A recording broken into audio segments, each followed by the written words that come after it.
क्या हाल है दोस्तों। स्वागत है आपका क्रिश एक्स गॉड में, जहां हम गीता के ज्ञान और जीवन के सच्चे पहलुओं को आसान और मजेदार तरीके से समझते हैं। अगर आप भी चाहते हैं कि आपके जीवन में शांति हो, डर और परेशानियों से उबरकर आप हर कदम पर भगवान श्री कृष्ण की कृपा महसूस करें, तो आप सही जगह पर आए हैं। तो दोस्तों, इस वीडियो में हम एक और गीता के ज्ञान की बात करेंगे, जो न केवल आपके जीवन को बेहतर बनाएगा, बल्कि आपके मन को शांति और खुशी भी देगा। अगर आपको हमारा वीडियो पसंद आए तो एक लाइक तो बनता है, और हां, सब्सक्राइब करना ना भूलें, ताकि हम और भी ऐसे ज्ञान से भरे वीडियो आपके लिए लाते रहें। साथ ही कमेंट में जय श्री कृष्ण लिखें और बताएं कि इस वीडियो से आपने क्या सीखा। कृष्ण जी की कृपा बनी रहे और जीवन में सफलता और शांति का आशीर्वाद मिले। तो चलिए, बिना वक्त गवाए शुरू करते हैं आज का शानदार ज्ञान। क्या आप कभी सोचते हैं कि असली खुशी कहां से मिलती है? अक्सर हम दूसरों की बातों में आकर वो काम करने लगते हैं जो हमें पसंद ही नहीं होता। आज मैं आपको एक छोटी सी कहानी सुनाने जा रहा हूं, जो इस गीता ज्ञान के सबसे बड़े सूत्र, जो काम अच्छा लगे वही करो, को बिल्कुल आसान तरीके से समझाएगी। ये कहानी एक गांव के लड़के अर्जुन की है, जो आपके और मेरे जैसे ही सवालों से जूझ रहा था। एक छोटे से गांव में अर्जुन नाम का एक 14 साल का लड़का रहता था। अर्जुन बहुत होशियार था, लेकिन उसकी सबसे बड़ी समस्या थी कि वह क्या करे, यह तय नहीं कर पाता था। उसके पिताजी चाहते थे कि वह खेती करे, मां चाहती थी कि वह गांव की दुकान संभाले, और उसके दोस्त कहते थे कि शहर जाकर नौकरी करनी चाहिए। पर अर्जुन के दिल में हमेशा एक ही सवाल रहता था, मैं आखिर करूं तो क्या करूं? एक दिन गांव में एक महात्मा जी आए। पूरे गांव में उनकी बातों की बहुत चर्चा थी। अर्जुन ने सोचा, क्यों ना मैं अपनी समस्या लेकर महात्मा जी के पास जाऊं। अगली सुबह वह उनके पास गया और पूछा, महात्मा जी, मैं क्या करूं? यह तय नहीं कर पा रहा। हर कोई कुछ ना कुछ कहता है, लेकिन मेरा दिल किसी में भी नहीं लगता। महात्मा जी मुस्कुराए और बोले, अर्जुन, मैं तुम्हें एक कहानी सुनाता हूं। उन्होंने कहा, एक बार एक चिड़िया थी जो हमेशा मोर को देखती रहती थी। वह सोचती थी कि मोर कितना सुंदर है, उसकी पूंछ कितनी बड़ी और रंग बिरंगी है। चिड़िया ने सोचा, काश मैं भी मोर की तरह होती। वह हर दिन मोर की नकल करने की कोशिश करती, लेकिन उड़ने की कोशिश में गिर जाती। इसी तरह एक दिन मोर ने देखा कि चिड़िया कितनी ऊंचाई पर उड़ सकती है। उसने सोचा, काश मैं भी ऐसा कर पाता। मोर ने चिड़िया की नकल करनी चाहिए, लेकिन उसकी भारी पूंछ के कारण वह कुछ ही ऊंचा उड़ पाया। महात्मा जी ने मुस्कुराते हुए कहा, अर्जुन, समझे कुछ। चिड़िया को चिड़िया जैसा और मोर को मोर जैसा काम ही करना चाहिए। यही उनकी ताकत है। अगर वे अपनी काबिलियत को भूलकर दूसरों की नकल करेंगे तो न खुद खुश रह पाएंगे, न दूसरों को खुशी देंगे।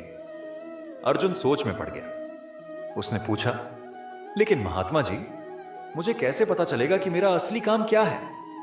महात्मा जी ने कहा, अर्जुन, अपने दिल की सुनो। जो काम करते वक्त तुम्हें खुशी मिले और समय का पता ना चले, वही तुम्हारा असली काम है।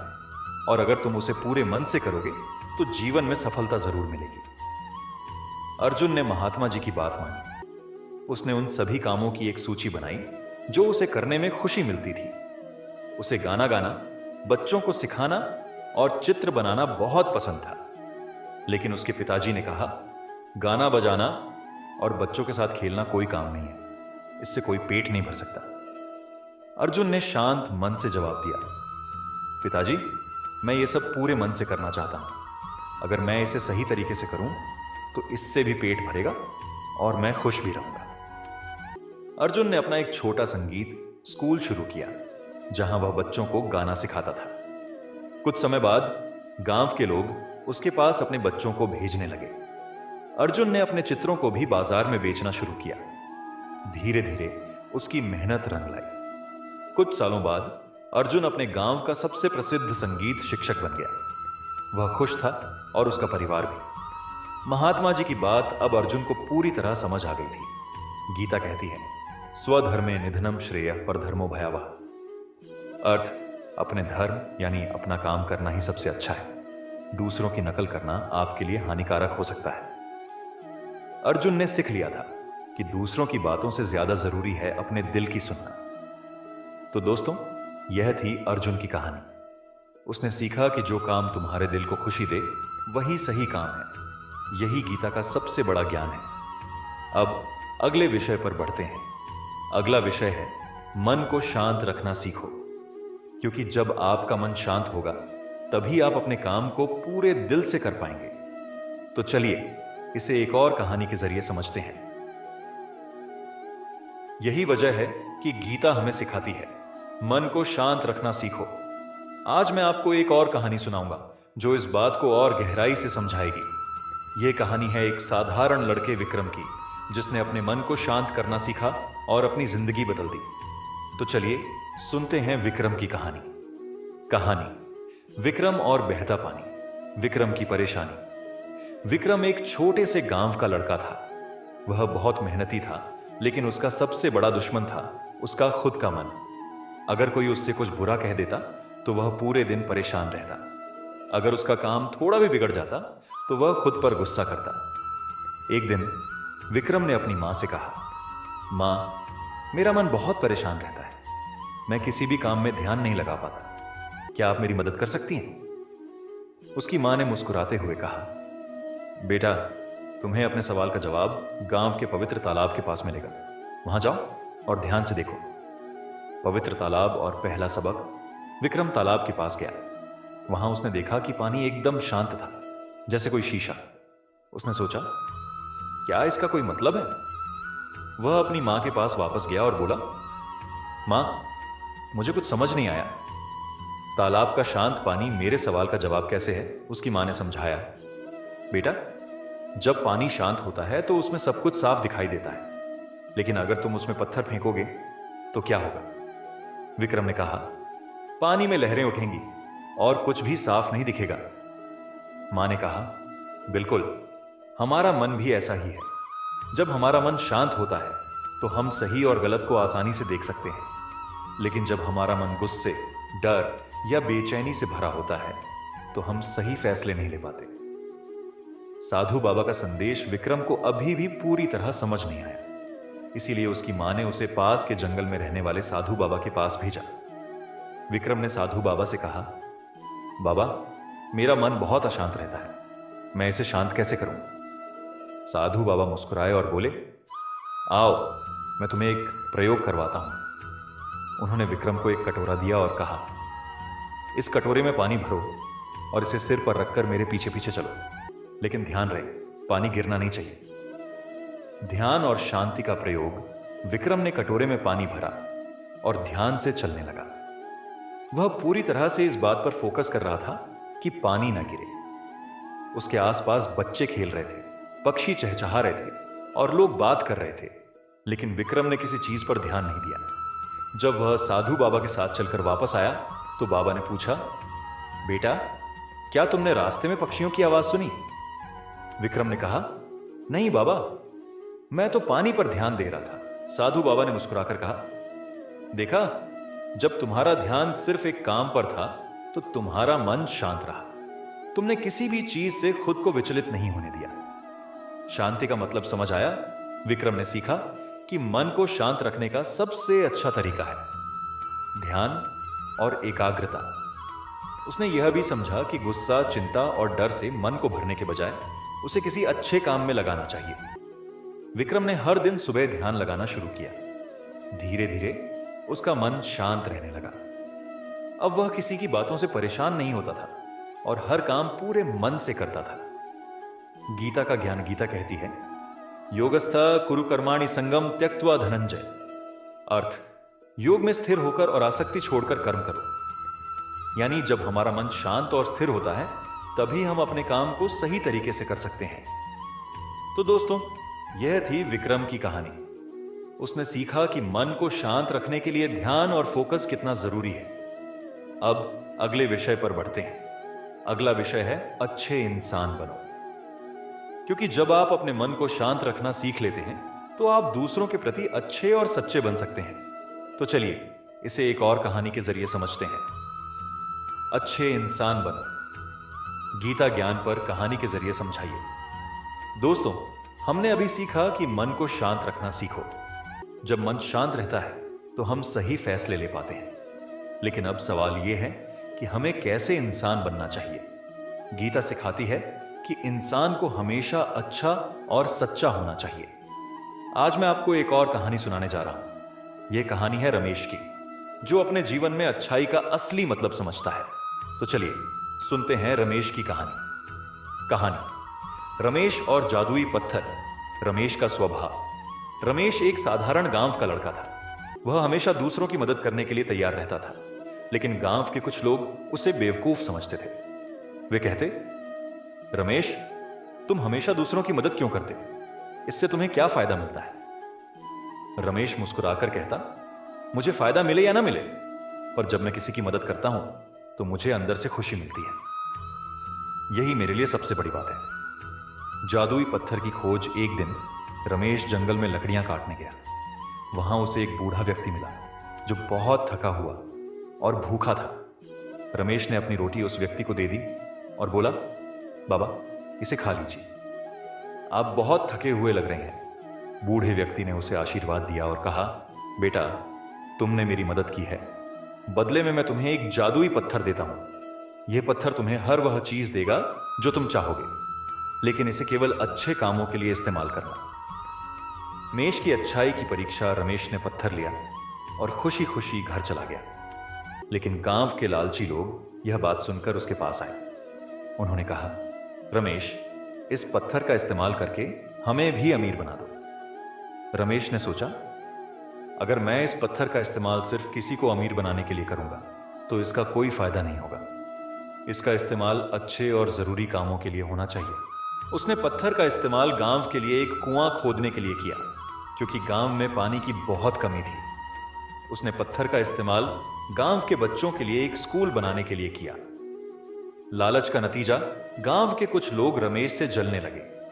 उन्होंने सोचा, अगर हम यह पत्थर चुरा लें तो हम इसका इस्तेमाल अपनी इच्छाएं पूरी करने के लिए कर सकते हैं। एक रात वे रमेश के घर में घुस गए और पत्थर चुरा लिया। लेकिन जैसे ही उन्होंने लालच के लिए पत्थर का इस्तेमाल करना चाहा, पत्थर ने काम करना बंद कर दिया।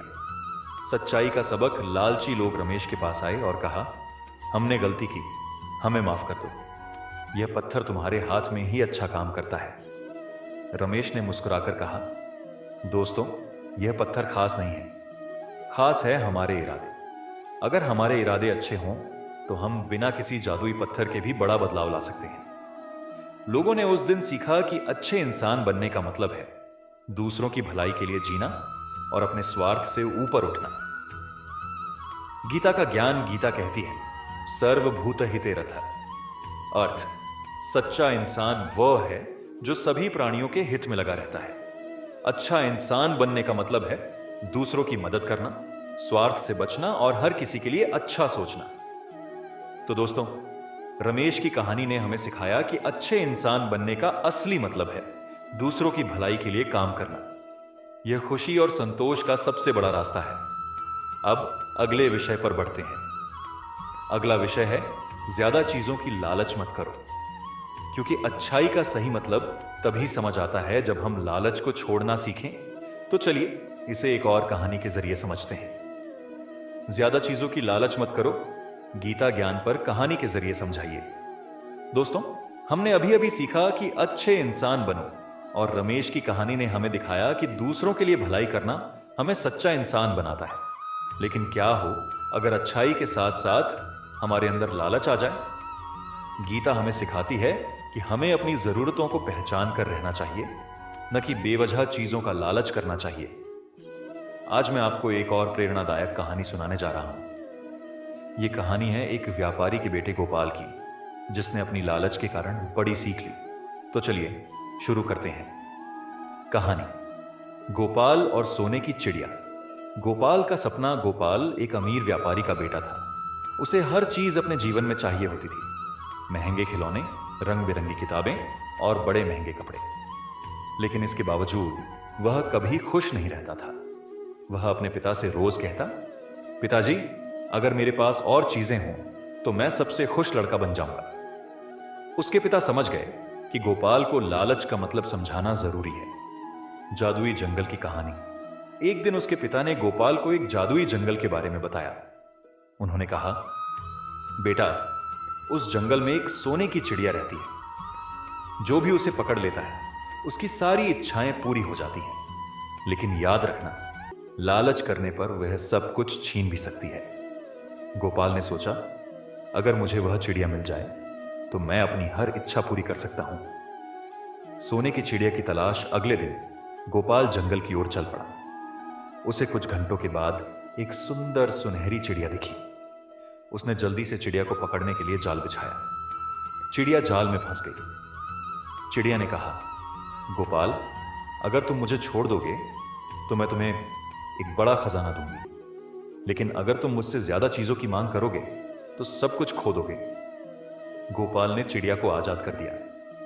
पहली इच्छा और खुशी। चिड़िया ने गोपाल से पूछा, बताओ, तुम्हारी पहली इच्छा क्या है? गोपाल ने कहा, मुझे ढेर सारे सोने के सिक्के चाहिए। चिड़िया ने उसकी इच्छा पूरी कर दी। गोपाल बहुत खुश हुआ और सोचा कि अब वह अमीर बन गया है। लेकिन कुछ ही दिनों में उसे लगा कि उसके पास और भी महंगी चीजें होनी चाहिए। लालच का नतीजा, गोपाल फिर जंगल में गया और चिड़िया से कहा, मुझे एक बड़ा महल चाहिए। चिड़िया ने उसकी यह इच्छा भी पूरी कर दी। अब गोपाल के पास महल भी था, लेकिन फिर भी उसे संतोष नहीं हुआ। हर बार वह चिड़िया के पास जाता और एक नई चीज मांगता। एक दिन उसने कहा, मुझे दुनिया की सारी दौलत चाहिए। चिड़िया ने कहा, गोपाल, मैंने तुम्हें पहले ही चेतावनी दी थी कि लालच मत करना, लेकिन तुम रुके नहीं। अब मैं तुम्हारी सारी इच्छाएं वापस ले रही हूं। गोपाल का पछतावा चिड़िया गायब हो गई और गोपाल के पास जो कुछ भी था वह भी खत्म हो गया। वह खाली हाथ घर लौटा। उसने अपने पिता से कहा, पिताजी, मुझे अब समझ में आया कि लालच कभी खत्म नहीं होता। जितना भी मिले उसमें खुश रहना चाहिए। उसके पिता ने कहा, बिल्कुल सही बेटा। गीता हमें यही सिखाती है कि ज्यादा चीजों की लालच हमें दुखी कर देती है। जितना जरूरत हो उतना पाना ही सच्चा सुख है। गीता का ज्ञान गीता कहती है, काम, क्रोध और लोभ तीनों नरक के द्वार हैं। अर्थ, लालच, गुस्सा और वासना तीन ऐसे रास्ते हैं जो हमें विनाश की ओर ले जाते हैं। अगर हम ज्यादा चीजों की लालच करेंगे तो हमें कभी संतोष नहीं मिलेगा, लेकिन जब हम अपने पास जो है उसमें खुश रहना सीखेंगे, तभी हमें असली शांति और खुशी मिलेगी। तो दोस्तों, यह थी गोपाल की कहानी। उसने सीखा कि ज्यादा चीजों की लालच करना हमें सब कुछ खोने पर मजबूर कर देता है। असली खुशी हमारी जरूरतों को पहचानने और उनमें संतोष पाने में है। अब अगले विषय पर बढ़ते हैं। अगला विषय है, जगह जगह दिल मत लगाओ। क्योंकि जब हम हर चीज में दिल लगाने लगते हैं तो हम अपने असली रास्ते से भटक जाते हैं। इसे भी एक कहानी के जरिए समझेंगे। जगह जगह दिल मत लगाओ, गीता ज्ञान पर कहानी के जरिए समझाइए। दोस्तों, हमने अभी सीखा कि ज्यादा चीजों की लालच मत करो। गोपाल की कहानी ने हमें समझाया कि जरूरत से ज्यादा चीजों की इच्छा कैसे हमें दुखी कर सकती है। अब गीता का एक और गहरा संदेश है, जगह जगह दिल मत लगाओ। जब हम हर चीज में दिल लगाते हैं, लोगों, चीजों या हालात में, तो हम अक्सर भटक जाते हैं और अपना असली उद्देश्य भूल जाते हैं। इसे बेहतर तरीके से समझने के लिए आज मैं आपको रोहन की कहानी सुनाने जा रहा हूं। यह कहानी आपको बताएगी कि अपनी ऊर्जा और ध्यान को सही दिशा में लगाना कितना जरूरी है। तो चलिए सुनते हैं कहानी, रोहन और अधूरी मंजिलें। रोहन का स्वभाव, रोहन एक महत्वाकांक्षी लड़का था। वह हमेशा नई चीजों की ओर आकर्षित होता था। कभी वह क्रिकेट खेलने का सपना देखता तो कभी पेंटिंग में अपनी किस्मत आजमाता। कुछ दिन बाद वह संगीत सीखने लगता। उसके माता पिता चिंतित थे। उन्होंने उससे कहा, बेटा, हर चीज में थोड़ी देर कोशिश करके छोड़ देना सही नहीं, किसी एक चीज में ध्यान लगाओ। लेकिन रोहन ने उनकी बातों पर ज्यादा ध्यान नहीं दिया। शहर का बड़ा मेला। एक दिन रोहन को पता चला कि पास के शहर में एक बड़ा मेला लगने वाला है। उसने सोचा, चलो वहां कुछ नया और मजेदार देखने को मिलेगा। मेले में पहुंचकर उसने देखा कि वहां बहुत सारी दुकानें और झूले थे। एक दुकान पर खिलौने थे, दूसरी पर स्वादिष्ट मिठाइयां। झूले भी बड़े आकर्षक थे। रोहन ने सोचा, मुझे सबसे पहले मिठाई खानी चाहिए। उसने मिठाई खरीदी, लेकिन पूरी खत्म करने से पहले ही उसकी नजर झूले पर पड़ी। उसने मिठाई वहीं छोड़ दी और झूले पर चढ़ गया। झूले से उतरते ही उसे एक और दुकान दिखी जहां सुंदर पेंटिंग्स बिक रही थीं। उसने सोचा, पेंटिंग खरीदता हूं। लेकिन कुछ कदम चलने के बाद उसने देखा कि एक जादूगर का शो शुरू हो गया है। वह पेंटिंग की ओर गया ही नहीं। अधूरी इच्छाओं का नतीजा, शाम तक रोहन ने कई चीजें शुरू की, लेकिन एक भी पूरी नहीं की। उसने मिठाई आदि खाई, झूले का मजा अधूरा लिया और पेंटिंग खरीदने का सपना अधूरा छोड़ दिया। जब वह घर लौटा तो उसने महसूस किया कि उसने पूरा दिन बिताया, लेकिन कोई एक चीज भी सही से नहीं की। उसे कोई भी अनुभव पूरा नहीं मिला। वह खालीपन महसूस कर रहा था। दादाजी की सीख उसकी उदासी देखकर उसके दादाजी ने पूछा, क्या हुआ बेटा? मेला तो मजेदार था, फिर तुम इतने निराश क्यों हो? रोहन ने कहा, दादाजी, मैं सब कुछ करना चाहता था, लेकिन कुछ भी पूरी तरह से नहीं कर पाया। अब मुझे लग रहा है कि मैंने अपना समय बर्बाद कर दिया। दादाजी मुस्कुराए और बोले, बिल्कुल यही होता है जब हम हर जगह अपना दिल लगाते हैं। हमारा ध्यान बंट जाता है और हम कुछ भी पूरा नहीं कर पाते। उन्होंने समझाया, बेटा, गीता में कहा गया है कि हमें अपने उद्देश्य पर टिके रहना चाहिए। जो काम हम चुनते हैं उसे पूरी तरह से करना चाहिए। जगह जगह दिल लगाने से हम अपने रास्ते से भटक जाते हैं। एकाग्रता का महत्व दादाजी ने एक प्रयोग करवाया। उन्होंने एक कागज और एक लेंस रोहन को दिया। उन्होंने कहा, बेटा, इस लेंस को सूरज की रोशनी में कागज पर फोकस करो। रोहन ने लेंस को कागज पर फोकस किया और थोड़ी देर बाद कागज जलने लगा। दादाजी ने पूछा, अगर यह लेंस इधर उधर हिलता रहता तो क्या कागज जलता? रोहन ने जवाब दिया, नहीं दादाजी। दादाजी ने कहा, बिल्कुल, हमारी ऊर्जा और ध्यान भी इसी तरह होता है। जब हम एक जगह फोकस करते हैं तो हम बड़ी से बड़ी चीज हासिल कर सकते हैं, लेकिन अगर हमारा ध्यान बंटा हुआ हो तो कुछ भी नहीं हो सकता। गीता का ज्ञान गीता में कहा गया है, व्यवसाय आत्मिका बुद्धि एकेह कुरुनंदन। अर्थ, जो व्यक्ति एक लक्ष्य पर केंद्रित होता है वही सच्चा योगी है। इसका मतलब है कि हमें अपने लक्ष्य पर ध्यान लगाना चाहिए और जगह जगह अपना मन भटकाने से बचना चाहिए। खुश और दुखी दोनों में बराबर रहो। गीता ज्ञान पर कहानी के जरिए समझाइए। दोस्तों, हमने अभी अभी सीखा कि जगह जगह दिल मत लगा। रोहन की कहानी ने हमें दिखाया कि एकाग्रता और फोकस हमें बड़ी से बड़ी मंजिल तक पहुंचा सकता है। लेकिन क्या होगा अगर हम अपनी मंजिल पर पहुंचें और खुशी में बह जाएं, या कभी असफल हों और दुखी होकर रुक जाएं? गीता हमें सिखाती है कि कब खुशी और दुख दोनों में संतुलित रहना ही सच्चा ज्ञान है। यह जीवन का सबसे अहम पाठ है। इसे बेहतर तरीके से समझने के लिए आज मैं आपको निखिल की कहानी सुनाने जा रहा हूं। यह कहानी आपको सिखाएगी कि भावनाओं में कैसे संतुलन बनाए रखें। तो चलिए सुनते हैं कहानी। निखिल और तूफानी समंदर। निखिल का सपना, निखिल एक नाविक था जो समंदर का बहुत शौकीन था। उसका सपना था कि वह एक दिन अपनी नाव से लंबी यात्रा करे और नई जगहों की खोज करे। उसने अपनी मेहनत से एक मजबूत नाव तैयार की और अपनी यात्रा शुरू की। निखिल बहुत खुश था। उसने सोचा, यह मेरी जिंदगी का सबसे अच्छा समय है। अब मैं दुनिया को जीत लूंगा। पहली बाधा, शांत समंदर का तूफान में बदलना। कुछ दिनों तक सब कुछ अच्छा चला, लेकिन अचानक एक रात भयंकर तूफान आ गया। तेज हवाएं और ऊंची लहरें उसकी नाव को हिला रही थीं। निखिल डर गया। उसने सोचा, यह मेरे जीवन का सबसे बुरा समय है। अब मैं बच नहीं पाऊंगा। उसने पूरी कोशिश की, लेकिन तूफान ने उसकी नाव को तोड़ दिया। वह किसी तरह तैरकर एक छोटे से द्वीप पर पहुंचा। वह उदास और हताश हो गया। उसने सोचा, अब मैं क्या करूं? मेरा सपना टूट गया। द्वीप पर बदलाव। कुछ दिनों बाद निखिल ने सोचा, मैं हमेशा दुखी रहकर यहां नहीं बैठ सकता। मुझे कुछ करना होगा। उसने द्वीप पर पेड़ काटकर एक नई नाव बनानी शुरू की। इस बार उसने सीखा कि कैसे अपनी नाव को और मजबूत बनाना है। जब उसकी नाव बनकर तैयार हुई तो उसने एक बात समझी। उसने खुद से कहा, खुशी और दुख दोनों जीवन का हिस्सा है। अगर मैं पहली बार सफल हुआ तो बहुत ज्यादा खुश होकर अपनी नाव को मजबूत बनाने के बारे में नहीं सोचा। और जब मैं असफल हुआ तो शुरुआत में मैंने हिम्मत खो दी। लेकिन अब मुझे समझ आ गया कि दोनों भावनाओं में संतुलन बनाए रखना ही सबसे बड़ी ताकत है। नया सफर और संतुलन का सबक निखिल ने अपनी नई नाव से यात्रा शुरू की। इस बार उसने तय किया कि चाहे जो भी हो वह अपनी भावनाओं पर काबू रखेगा। अगर समंदर शांत होगा तो वह अहंकार में नहीं आएगा, और अगर तूफान आएगा तो डर में हार नहीं मानेगा।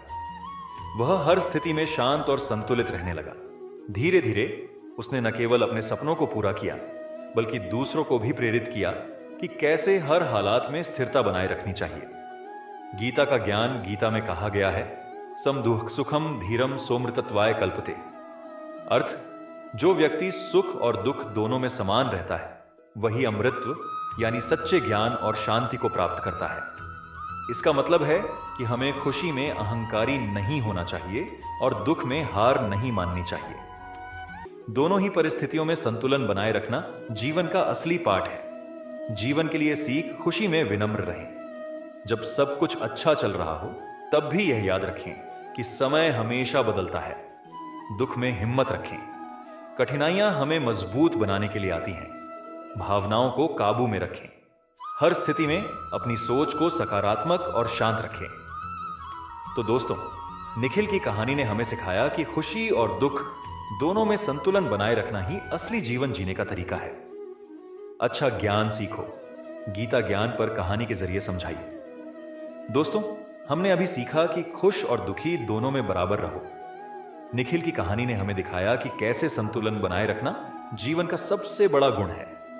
अब गीता हमें एक और महत्वपूर्ण संदेश देती है, अच्छा ज्ञान सीखो। ज्ञान ही वह प्रकाश है जो हमें अंधकार से बाहर निकालता है। लेकिन जरूरी है कि हम सही और अच्छा ज्ञान हासिल करें, क्योंकि वही हमारी सोच और हमारे जीवन को आकार देता है। इसे बेहतर तरीके से समझने के लिए आज मैं आपको एक गांव के लड़के अर्जुन की कहानी सुनाने जा रहा हूं। यह कहानी बताएगी कि सही ज्ञान कैसे हमें सच्ची सफलता की ओर ले जाता है। तो चलिए सुनते हैं कहानी, अर्जुन और जादुई पुस्तक। अर्जुन का स्वभाव। अर्जुन एक छोटे से गांव में रहने वाला जिज्ञासु लड़का था।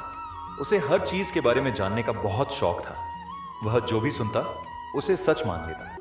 कभी कभी उसके दोस्त उसे गलत जानकारी देकर मजाक उड़ाते और वह इसे सच मानकर परेशान हो जाता। एक दिन गांव के बड़े बुजुर्ग ने उससे कहा, अर्जुन, ज्ञान को परखना सीखो। हमेशा अच्छा और सच्चा ज्ञान ही हासिल करो, क्योंकि गलत ज्ञान तुम्हें भटका सकता है। जादुई पुस्तक की तलाश अर्जुन ने यह बात दिल पर ले ली और सच्चे ज्ञान की तलाश में निकल पड़ा। उसे एक साधु ने बताया कि पास के जंगल में एक जादुई पुस्तक छुपी हुई है। वह पुस्तक हर सवाल का जवाब दे सकती है और अर्जुन को सही रास्ता दिखा सकती है। अर्जुन बहुत उत्साहित हुआ और उस पुस्तक को खोजने के लिए जंगल की ओर चल पड़ा। 3 राहें और 3 शिक्षक जंगल के अंदर। अर्जुन के सामने 3 अलग अलग रास्ते आए। हर रास्ते पर एक शिक्षक खड़ा था। पहला शिक्षक, उसने कहा, मैं तुम्हें तुरंत अमीर बना सकता हूं। मेरे ज्ञान से तुम सोना चांदी बना सकते हो। अर्जुन को यह सुनकर अच्छा लगा, लेकिन उसने सोचा, क्या यह असली ज्ञान है या सिर्फ लालच? दूसरा शिक्षक, उसने कहा, मैं तुम्हें ऐसा ज्ञान दूंगा जिससे लोग तुम्हें डरेंगे और तुम्हारे अधीन रहेंगे। अर्जुन ने फिर सोचा, डर का ज्ञान क्या अच्छा ज्ञान हो सकता है? तीसरा शिक्षक, उसने कहा, मैं तुम्हें जीवन के असली अर्थ और सच्चाई का ज्ञान दूंगा। यह ज्ञान कठिन हो सकता है, लेकिन इससे तुम्हें शांति और सफलता दोनों मिलेंगी। अर्जुन को समझ आ गया कि यही सही रास्ता है। उसने तीसरे शिक्षक को चुना, सच्चे ज्ञान की पहचान। अर्जुन ने तीसरे शिक्षक से पूछा, सच्चा ज्ञान कैसे पहचाना जा सकता है? शिक्षक ने मुस्कुराते हुए कहा, सच्चा ज्ञान वह है जो तुम्हें सही और गलत में फर्क करना सिखाए, जो तुम्हारे जीवन को बेहतर बनाए और तुम्हें दूसरों के लिए भी उपयोगी बनाए। अर्जुन ने जादुई पुस्तक पाई, लेकिन उसमें सिर्फ साधारण बातें लिखी थी। सच बोलो, मेहनत करो, अपने कर्मों को समझदारी से निभाओ। पहले तो अर्जुन को लगा कि यह सामान्य बातें हैं, लेकिन धीरे धीरे उसने महसूस किया कि इन सरल बातों में ही असली ज्ञान छिपा है। अर्जुन का बदलाव, अर्जुन ने अब अपने जीवन को बदलना शुरू किया। उसने हर नई चीज को परखना शुरू किया। वह अब गलत जानकारी को अनदेखा करने लगा और अपने गुरु से सही मार्गदर्शन लेने लगा। धीरे धीरे अर्जुन ने गांव में एक शिक्षित और समझदार व्यक्ति के रूप में पहचान बना ली। लोग उसकी सलाह लेने आने लगे। गीता का ज्ञान, गीता कहती है, न ही ज्ञानेन सदृशम पवित्रमिह विद्यते। अर्थ, इस संसार में ज्ञान से पवित्र और कुछ भी नहीं है। इसका मतलब है कि सच्चा ज्ञान हमें आत्मा का शुद्धिकरण करता है और हमें सही मार्ग पर ले जाता है। जीवन के लिए सीख, सच्चाई को पहचानो। हर जानकारी को सोच समझकर स्वीकार करो। सही मार्गदर्शन लो। अच्छा शिक्षक या गुरु ही सही ज्ञान का स्रोत है। ज्ञान को व्यवहार में लाओ। सच्चा ज्ञान वही है जो तुम्हारे कर्मों में दिखाई दे।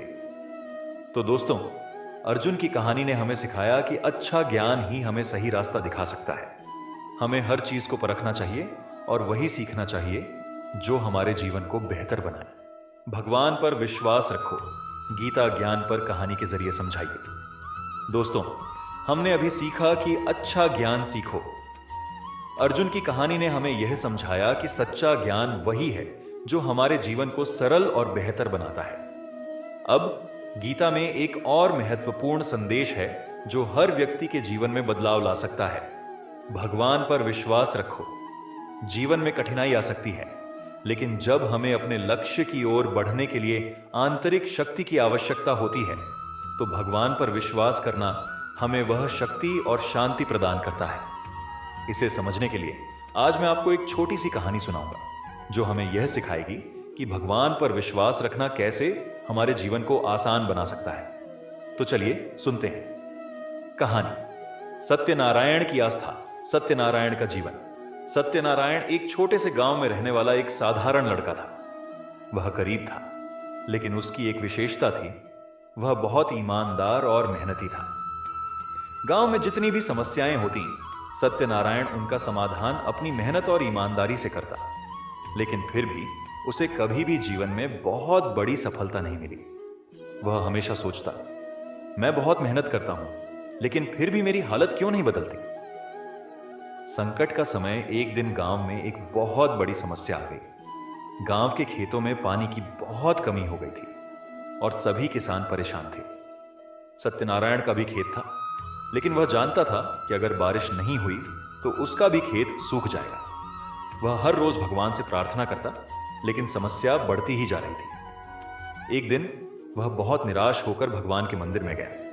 वह भगवान से बोला, हे भगवान, मैं बहुत मेहनत करता हूं, लेकिन कुछ भी ठीक नहीं हो रहा। क्या तुम मेरी मदद नहीं कर सकते? भगवान का संदेश तभी मंदिर के पुजारी ने उसे देखा और कहा, तुम्हें विश्वास रखना होगा। भगवान हमेशा तुम्हारे साथ हैं, लेकिन अगर तुम मेहनत करने से रुक जाते हो और केवल भगवान से उम्मीद करते हो तो कुछ नहीं होगा। भगवान पर विश्वास रखने का मतलब है कि तुम्हें खुद की कड़ी मेहनत और ईमानदारी के साथ आगे बढ़ना होगा। सत्यनारायण ने पुजारी की बात समझी और फिर उसने अपनी पूरी ताकत से खेतों पर काम करना शुरू किया। वह खेतों में अधिक पानी डालने के उपाय करने लगा और फसल को बचाने के लिए नए तरीके अपनाने लगा। चमत्कार का समय कुछ हफ्तों बाद गांव में अचानक बारिश होने लगी। सत्यनारायण के खेत भी पूरी तरह से हरे भरे हो गए। उसकी मेहनत और भगवान पर विश्वास दोनों ने मिलकर उसका जीवन बदल दिया। सत्यनारायण ने समझा कि भगवान पर विश्वास केवल पूजा या प्रार्थना से नहीं, बल्कि हमारी मेहनत, विश्वास और सकारात्मक सोच से भी जुड़ा हुआ है। भगवान हमें रास्ता दिखाते हैं, लेकिन हमें उस रास्ते पर चलने के लिए खुद की शक्ति का उपयोग करना होता है। गीता का ज्ञान। गीता में भगवान श्री कृष्ण ने अर्जुन से कहा था, यथार्थ कर्मानुष्ठानम शरणागति सदा। अर्थ, सच्चे कर्मों में विश्वास और भगवान की शरण में हमेशा रहना चाहिए। इसका मतलब है कि भगवान पर विश्वास रखते हुए हमें अपने कर्मों में पूरी निष्ठा से लगे रहना चाहिए। जीवन के लिए सीख, मेहनत और विश्वास दोनों जरूरी हैं। भगवान हमारी मदद करते हैं, लेकिन हमें भी अपनी मेहनत से उस मदद को प्राप्त करने के लिए तैयार रहना चाहिए। संघर्षों में विश्वास बनाए रखें। कठिन समय में भगवान पर विश्वास रखने से हमें मानसिक शक्ति मिलती है। आध्यात्मिक आस्था। भगवान के प्रति आस्था और विश्वास हमें सही दिशा दिखाता है और हमारे भीतर शांति और संतुलन बनाए रखता है। तो दोस्तों, सत्यनारायण की कहानी ने हमें सिखाया कि भगवान पर विश्वास रखना हमें अपने कर्मों में शक्ति और दिशा देता है। भगवान हमारी मदद तब करते हैं जब हम खुद भी मेहनत करने के लिए तैयार होते हैं। मौत से डरना बंद करो, गीता ज्ञान पर कहानी के जरिए समझाइए। दोस्तों, हम अब तक कई महत्वपूर्ण बातें समझ चुके हैं। भगवान पर विश्वास रखो से लेकर अच्छा ज्ञान सीखो तक हर विषय ने हमें जीवन के सच्चे पहलुओं को समझने में मदद की। अब गीता का एक और बहुत महत्वपूर्ण संदेश है, मौत से डरना बंद करो। जीवन में कभी ना कभी हमें मौत का सामना करना पड़ता है, लेकिन गीता हमें यह सिखाती है कि मृत्यु जीवन का अंत नहीं है, बल्कि यह एक परिवर्तन है। हम अगर मौत से डरेंगे तो जीवन में आगे बढ़ने में मुश्किल होगी। इसे एक कहानी के जरिए समझते हैं। कहानी, देवकी और कृष्ण का संदेश। देवकी का डर बहुत समय पहले एक छोटे से गांव में एक महिला नाम की देवकी रहती थी। देवकी एक साधारण महिला थी, लेकिन उसका दिल बहुत बड़ा था। उसकी एक बात उसे परेशान करती थी, मौत का डर। वह हमेशा सोचती, क्या होगा जब मुझे मरना पड़ेगा? क्या होगा मेरे परिवार का? एक दिन देवकी को भगवान श्री कृष्ण का दर्शन हुआ। वह भगवान के सामने अपने डर का खुलकर इजहार करती है। देवकी बोली, हे भगवान, मैं जीवन के सबसे बड़े डर से कैसे बचूं? मौत का डर मुझे खाए जा रहा है। भगवान कृष्ण का उत्तर भगवान श्री कृष्ण ने मुस्कुराते हुए कहा, देवकी, तू क्या समझती है कि मृत्यु सिर्फ शरीर का अंत है? क्या तुम जानती हो कि आत्मा अमर है? देवकी थोड़ी चौंकी और बोली, हे भगवान, क्या आप कह रहे हैं कि आत्मा कभी मरती नहीं? भगवान ने उत्तर दिया, हां, आत्मा कभी मरती नहीं। तुम जो हो वह तुम्हारा शरीर नहीं, तुम्हारी आत्मा है। जब शरीर नष्ट होता है तो आत्मा एक नए शरीर में चली जाती है। यह जीवन और मृत्यु का चक्र है। कृष्ण का संदेश और देवकी का परिवर्तन। भगवान कृष्ण ने देवकी से कहा, तुम्हें मृत्यु से नहीं, बल्कि जीवन को सही तरीके से जीने से डरना चाहिए। जब तुम सच्चे कर्म करते हो तो तुम्हें कभी डरने की जरूरत नहीं। मृत्यु तो एक बदलाव है, परंतु तुम्हारा आत्मा अमर रहेगा। गीता का ज्ञान। गीता में भगवान श्री कृष्ण ने अर्जुन से कहा था, न जायते म्रियते व कदाचि, नायम भूत्वा भविता व न भूय। अर्थ, आत्मा न तो जन्मती है न मरती है, वह कभी नहीं नष्ट होती।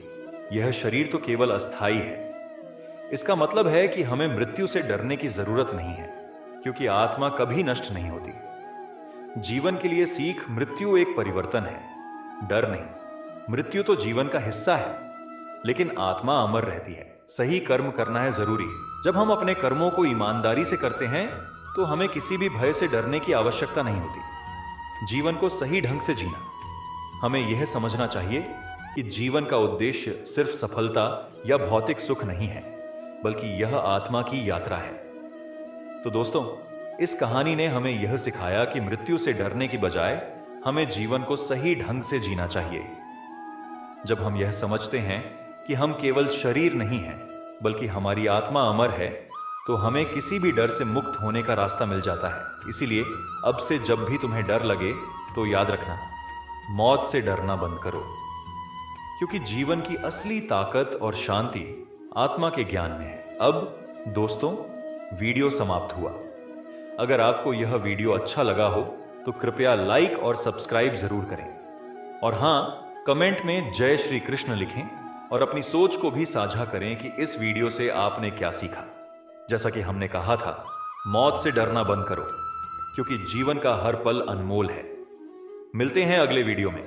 तब तक के लिए अपना ध्यान रखना और भगवान श्री कृष्ण की कृपा हमेशा आपके साथ रहे।